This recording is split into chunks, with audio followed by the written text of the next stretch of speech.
Hora que a gente fica tudo junto e misturado, CNN Money e CNN Brasil, virando uma coisa só. Ele já chega para entrar no Hora H. Fernando Nakagawa, boa noite, meu querido. Naka, a gente está, desde a abertura do Hora H, tratando do fim da sanção da Lei Magnitsky. Falei rapidamente com Rita Mundinha aqui da preocupação quando a sanção foi instaurada contra Moraes, a preocupação da reação dos bancos. Como é que essa decisão de hoje, até porque ela tem várias repercussões, como a gente já trouxe aqui, como é que ela impactou ou não o mercado hoje? Deu uma sensação, Thaís, de alívio para quem ainda tinha a pulga atrás da orelha relacionada a este assunto. Boa noite a você, todo mundo que está com a gente aqui no Hora H. Esta sexta-feira acabou sendo dominada no noticiário econômico por esta grande notícia, por esse breaking news no meio da tarde. Isso ajudou a dar força para as ações do setor bancário. Cito alguns dos papéis. Especialmente Banco do Brasil, como a Rita mencionou, chegou a subir perto de 2% a ação do BB, que é o banco onde supostamente Alexandre de Moraes tem conta. Terminou o dia com uma alta menos intensa, 1,25%, R$ 35,61. Mas outros bancos, Thaís, também subiram na esteira desta decisão. O Bradesco subiu 1,20%, BTG subiu quase 1%, só para citar os que mais subiram. E assim, o dia terminou com a Bolsa subindo 1%, 0,99%. O Ibovespa volta a fechar nos 160 mil pontos, namorou 161 mil, mas não teve força e fechou em 160.766 pontos. Já o dólar terminou o dia praticamente no 0 a 0, em R$ 5,41. Nesta sexta-feira, Thaís, aconteceu a mesma coisa que aconteceu ontem. O investidor americano está ressabiado, preocupado com um negócio chamado bolha, a possibilidade de uma bolha de inteligência artificial. Hoje nós tivemos mais notícias corporativas, balanços, e hoje a Broadcom, que é uma empresa do setor de tecnologia, divulgou números. O investidor não gostou, a ação caiu mais de 11%. A Oracle, que ontem já tinha caído 10%, hoje caiu mais 4,47%.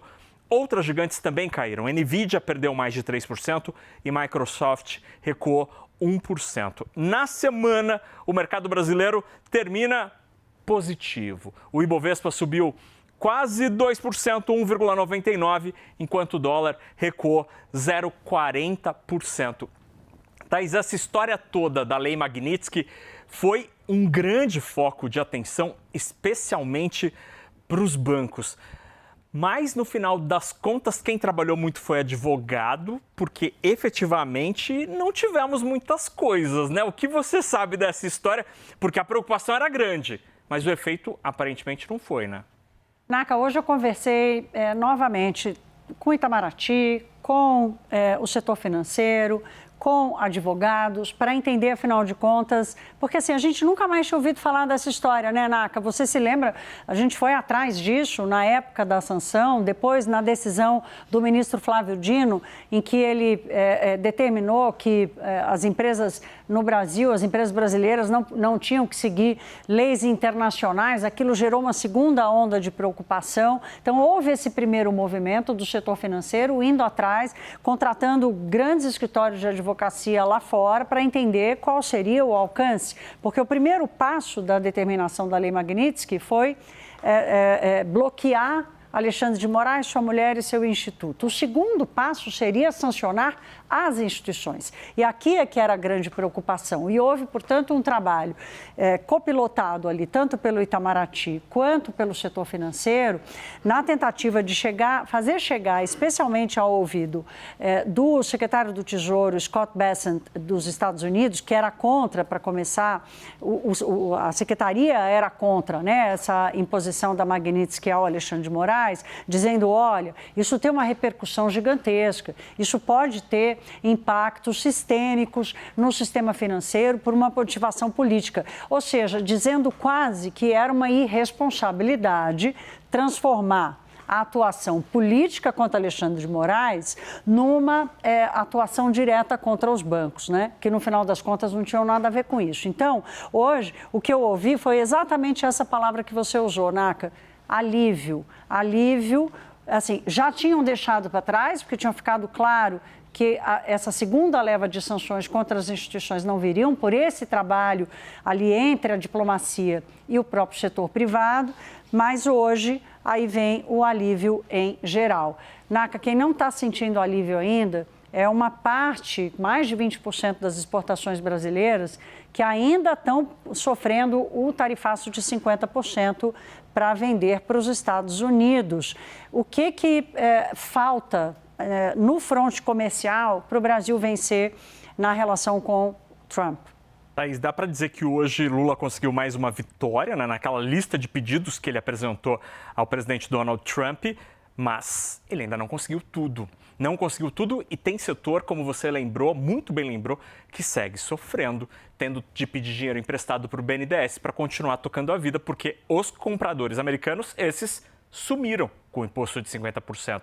A gente separou alguns dos setores que continuam e muito prejudicados por esta decisão, a não decisão de reverter as tarifas. A gente separou alguns deles para falar sobre quem continua sofrendo e muito com a guerra comercial, onde os pedidos de Lula não foram atendidos, Thaís.